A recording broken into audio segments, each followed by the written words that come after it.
Hello, hello, hello, everybody. This is Irina Strunina, and this is our weekly podcast, Diabetically Speaking with Smart Move 360. This is the place where we meet every Thursday at 4 p.m. Eastern Time and talk about life with type 2 diabetes.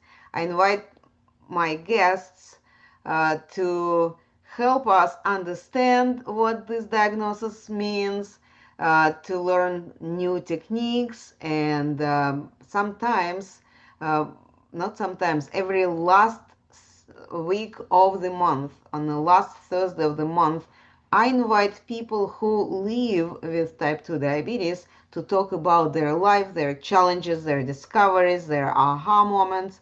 And this is something that I believe people need to know. There is somebody else out there who understands what you are going through, and I am inviting everyone to take down their guards, open their minds and hearts, and believe that we are here to help you to get better and tame this diagnosis, get the control over it, and stay healthy and happy and enjoy life. And today is our regular day when I have experts as a guests. So my guest today is Jaini Shah, and she is coming to talk with us from far away. And I really excited to have this conversation. So Jaini, please let us know who you are, what you are doing, and where you are. Thank you so much, Irina. I really appreciate you inviting me here to speak today. So, yes, I am Jaini. I am coming to you all the way from Kenya, East Africa, and I'm very excited to be able to come here and share what I've learned and what I know about food. I myself am a food relationship coach as well as a rapid transformational therapist. And I'm really passionate about supporting people to eat better, think better, so that they can really live this fulfilling life and adventurous and fun, joyful life that they were born to live. And yeah, I wasn't always this. I used to actually be a corporate lawyer and I used to work in an office. But in January 2020, I decided to turn my life around and turn my health around. I used to have an autoimmune condition called Hashimoto's. I was overweight, burnt out, and tired all the time. And I finally decided to make a change, which is where I found this incredible 3-month program that I did that changed the way I looked at food. It helped me eat better without feeling restricted or being on a diet. And it helped me think better about myself and about food. And changing my relationship with food is really what changed everything. And I decided that I wanted to share this with the rest of the world because we all need to know how important it is food is in our life, as well as understanding our emotional attachment to food, our relationship with food, and how we think about food to help us make those changes last. Absolutely. Yes, thank you. Of course, food is important.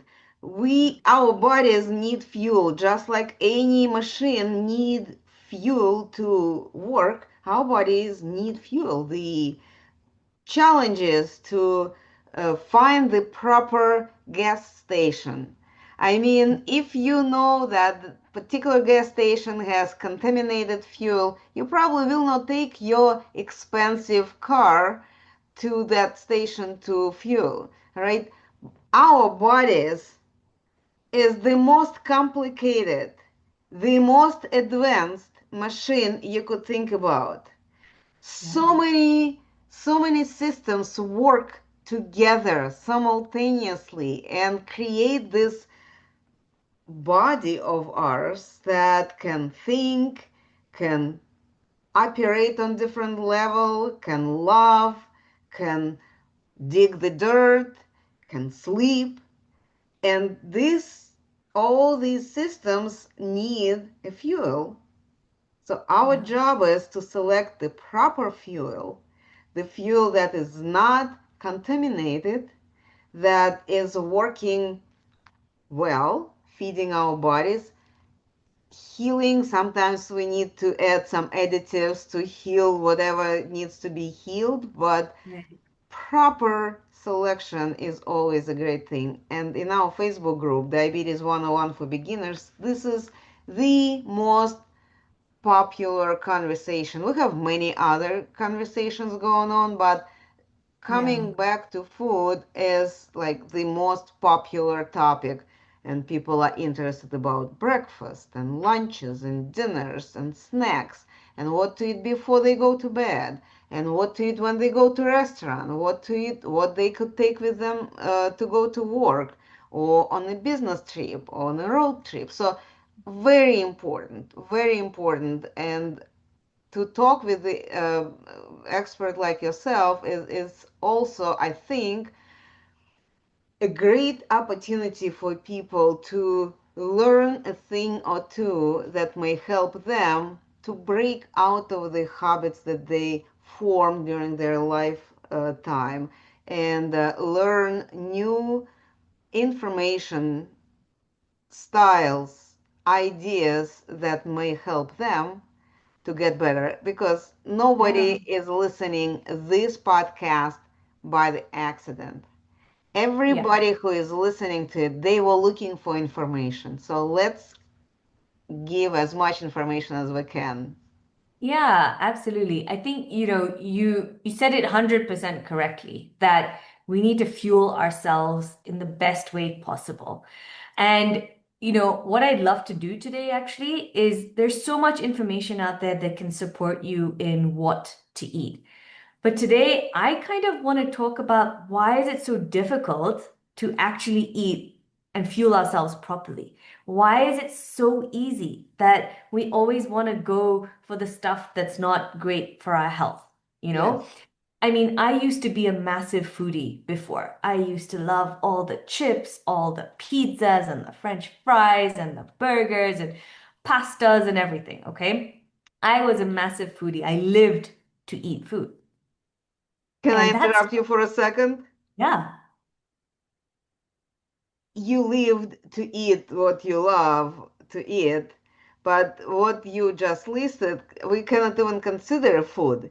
It's the exactly. stuff that it is not fueling our bodies, right? So good. Yeah. So now you Ex- you know how to get out of this mindset. Let's listen.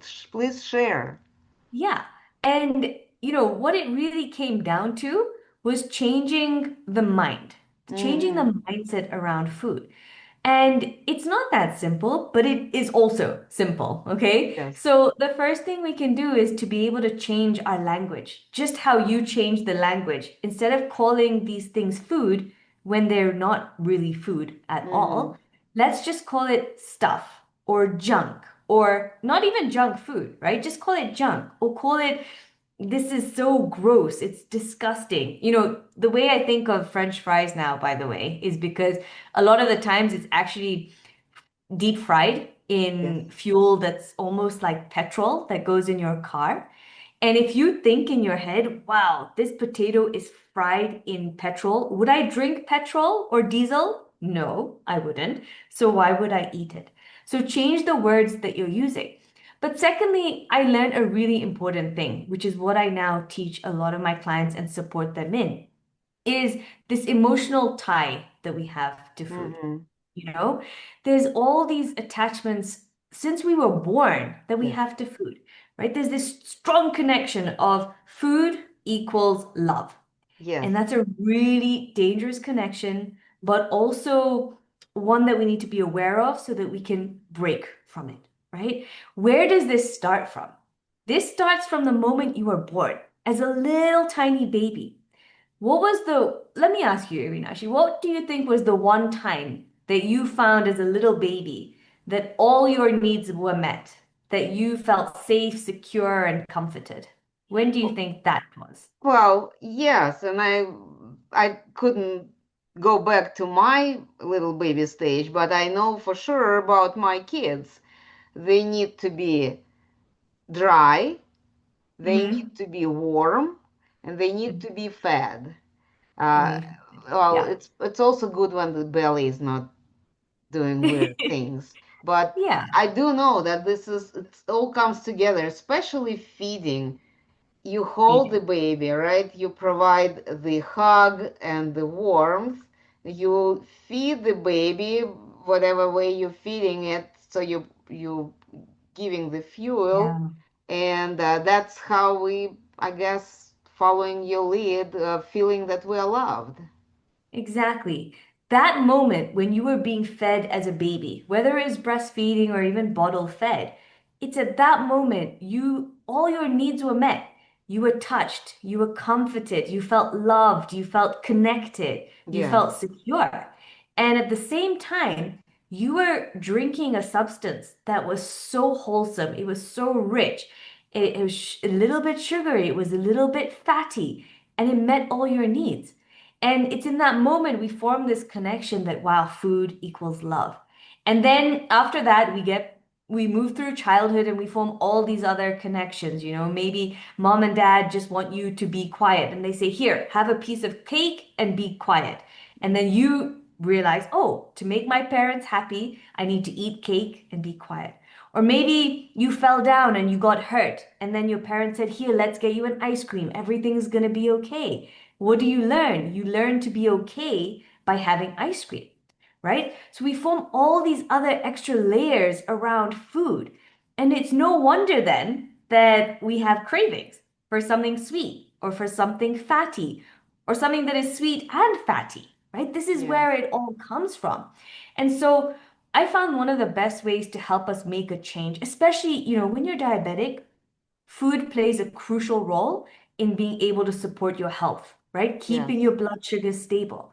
And one of the most difficult things, and I've seen this come up in the Facebook group as well, is wow, but I'm really craving having this and I really want to have this.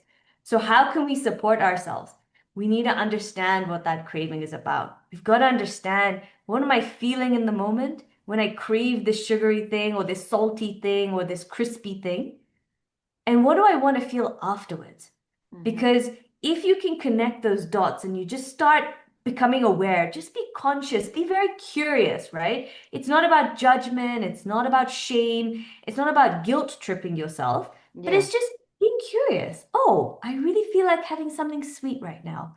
I wonder what's happening right now. What am I feeling? Did somebody just shout at me? Did I have a really hard day? Just be curious and ask yourself questions.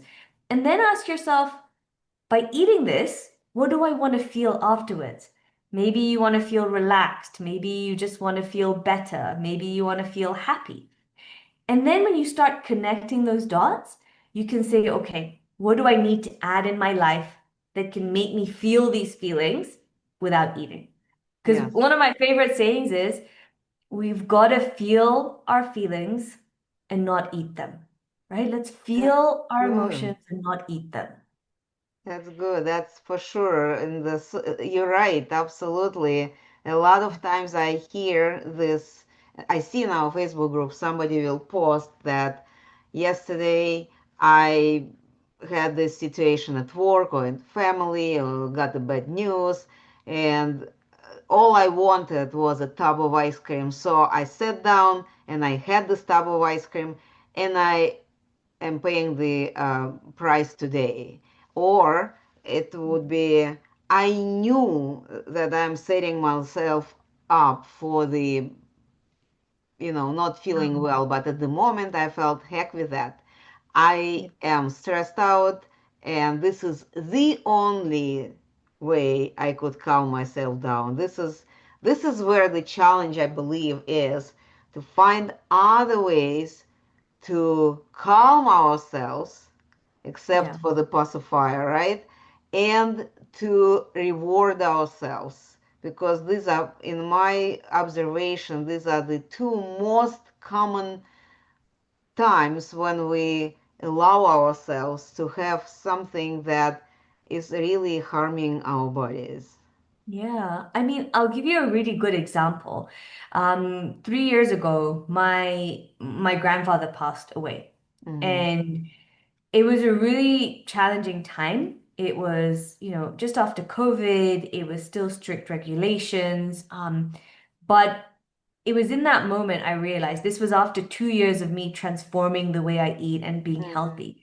But receiving this shocking news, and this happens to everybody, right? You'll Yeah. receive something and it will throw you back. And Mm-hmm. that happened to me when I got the news. I immediately saw myself turning to food. Mm-hmm. And I would have this breakfast of this toast, this Indian savory thing, this tea, and a bit of sugar. And I had that the first morning after the news. And I was like, what am I doing? What's going on? And I didn't stop myself. I didn't shame myself, but I was like, wow, I can't believe I'm eating this, but it's okay. I need to do this right now and I'll eat it. And then the second day comes and I'm like, oh my God, I need to eat this kind of food again because it was a very comforting meal for me. But then I said, let's just apply a bit of mindfulness here and curiosity. I know I really want this, but how do I feel after? Mm-hmm. Because I didn't feel better. I, Yes. in fact, had a bit of a tummy ache. I had a headache. It didn't bring back my grandfather. I couldn't, I couldn't grieve properly. And then on the third day, when I woke up, I said, I've got to do something differently because I'm not feeling better. Why? I'm eating. I want to feel better, but I don't. And I realized, I hadn't actually spoken to him a lot. And I was feeling really sad that I didn't get to share what I wanted to share with him. And Mm-hmm. so I actually decided to write a letter. I just wrote a letter to him and, I wasn't going to send it. It wasn't going to go anywhere. But I just wrote down everything that I wish I had said to him or I told him. Mm-hmm. And then I started to actually feel better. And then I realized the cravings for those foods went down. But I also made a second connection that my grandfather, he was a big foodie as well. And so a lot of the times, in our culture, especially when we grieve, there's a lot of celebration around food. Mm-hmm. And that's the second thing I realized. I was trying to eat in his memory, but how is that serving my health? It wasn't going to make Yes. me feel healthier or better Yes. or anything. And so I needed to honor him in a different way, which is Yes. what I did by doing the letter. Uh-huh. So being able to observe and see what you need in the moment can give you an idea of what you need, right? Whether it's writing, whether it's going and doing a funny dance or watching some YouTube videos, or if you have pets, go and give your pet a cuddle and a hug and make yourself feel better. Or preventative measures as well. Often with stress, we tend to eat a lot more. What about we practice some quick, easy 30-second deep breathing so that we become more resilient to stress? Mm-hmm. Um, or just being kind to ourselves. How many of us can actually look in the mirror, look to yourself genuinely, and just say, I love you. I Mm-hmm. love you just exactly as you are. And it's interesting you talked about the reward as well. Yes. I guarantee you that if you start practicing and looking at yourself in the mirror and you tell yourself you love yourself just the way you are, you will start wanting to treat your body well, to respect your body well. And so, therefore, you will start rewarding your body with better things. Before I used to reward myself, I would work out in the gym, I'd be like, yes, I worked out. And then I would reward myself by a totally junky meal. Okay. But now I love myself more. I respect myself more. And now a reward is I'll go book myself a massage, or I'll go for a hike on the weekend because I can. I will reward it in a way that's now more loving and Mm-hmm. respectful to my body. And So we want beneficial. to change the word reward, change the meaning of the word reward. Yes. Yes. I was thinking, what can I reward myself? Yes. Massage session sounds great. Not always available for me. I mean, you have to schedule, you have to find time, but just as quick, we have the store. It's called Trader Joe's, and it's a little grocery store where you could find Mm. prepackaged meals and some good quality meals packaged in smaller portions, not like big Yeah. stores where you buy a huge. package that lasts you for several weeks. And they have beautiful selections of fresh cut flowers. So to me, Oh, this is the place where if I need to buy fresh cut flowers, this is where I go because they are fresh. There are always a good selection of different kinds, especially the ones that are in season. So for ladies, I don't know. I am not the gardener. I don't have a garden, and I don't. I like to look at at the flowers, but not to work on yeah. them. Going and picking up for myself a small bouquet sounds a good reward and a good replacement for the tub of ice cream. Yeah. That's a beautiful one to do. Yeah. Okay, so all right. What we were talking about the importance of the those fighting the cravings. What other suggestions you could give to our listeners? Because, cravings, it is psychological, but it's also very emotional. And not everybody is ready, especially in a stressful situation, to like, okay, I need to work on my mindset.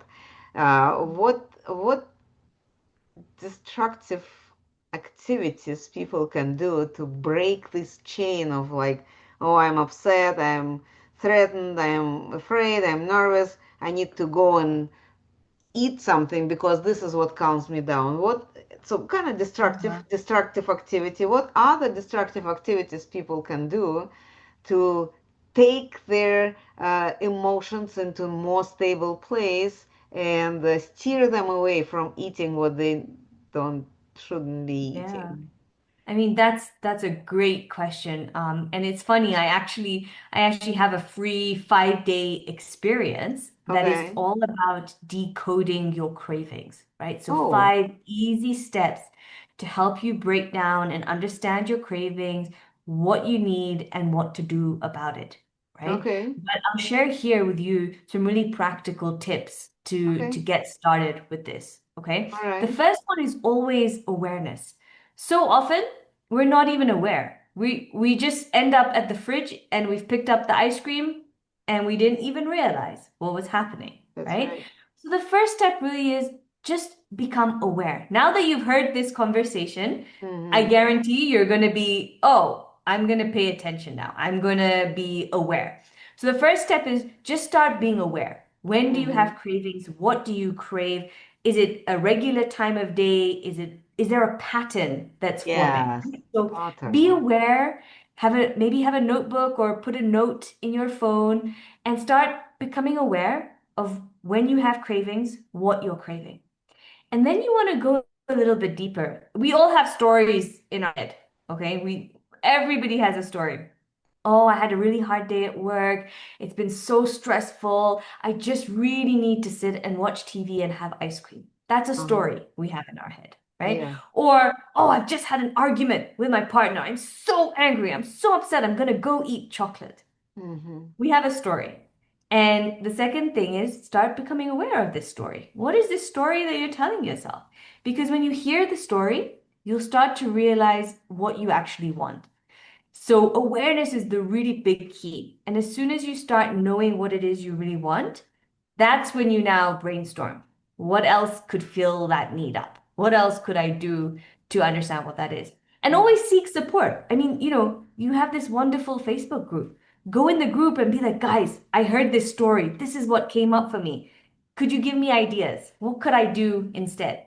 Because as a collective, we have Yes. way more ideas than you don't have to do this yourself, you know? Absolutely. Yes.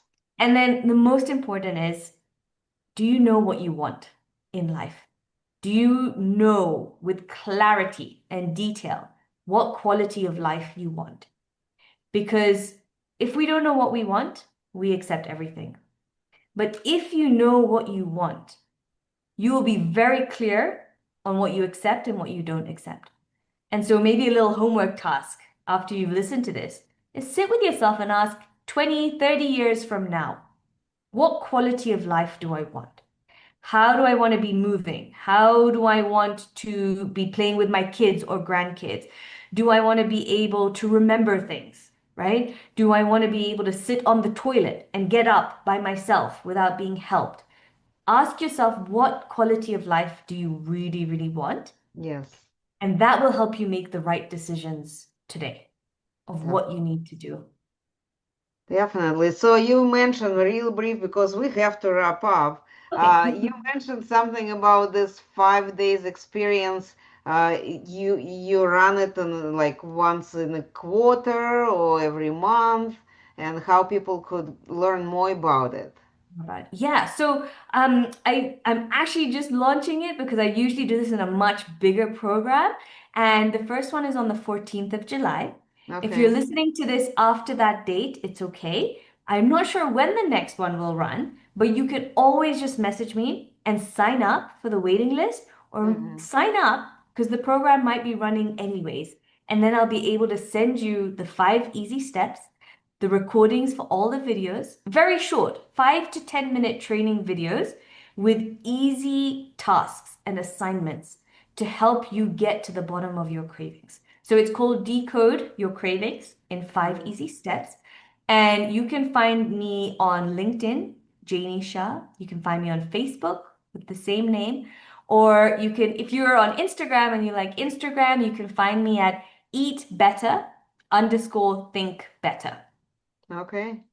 All right. Well, I would like to ask you to go into comment section and put those links Links. there. So if anybody wants to connect with you, it will be easier for them because not everyone who is listening to this podcast actually sits and just Yeah. listens. A lot of times I know that people may be driving or they may be doing some homework or yard work, so they will not have a chance to write it down. Of course, you could always go back and listen it again, which I personally prefer, but the I could not expect that everybody will do that. It's much easier to click on provided link and get the connection. So that's my reason. Before we leave, before we say goodbyes, I wanted to remind a couple of things to our listeners. I wanted to remind you that every other Wednesday in our Facebook group, we have our diabetically speaking, oh, not diabetically speaking, we have our podcast. What I'm talking? Every other Wednesday, we have our support group meeting. It's going not in a Facebook group, it's going in separate Zoom room, and the links to those meetings are always provided in our featured section, featured posts. We have this podcast happening every Thursday at 4 p.m. Eastern Time. We also have a YouTube channel that hosts all the recordings that we had in the past. This is our third season right now going on, so we have plenty of recordings with different experts talking on very different topics. And I think for those who is just diagnosed and wants to listen to learn about this diagnosis, it could be a great um, chance to have a crash course, really, to see what is available. The one more piece of information I wanted to remind everyone that this year, 2025, myself and our registered dietitian, Kim Kyle, we do the monthly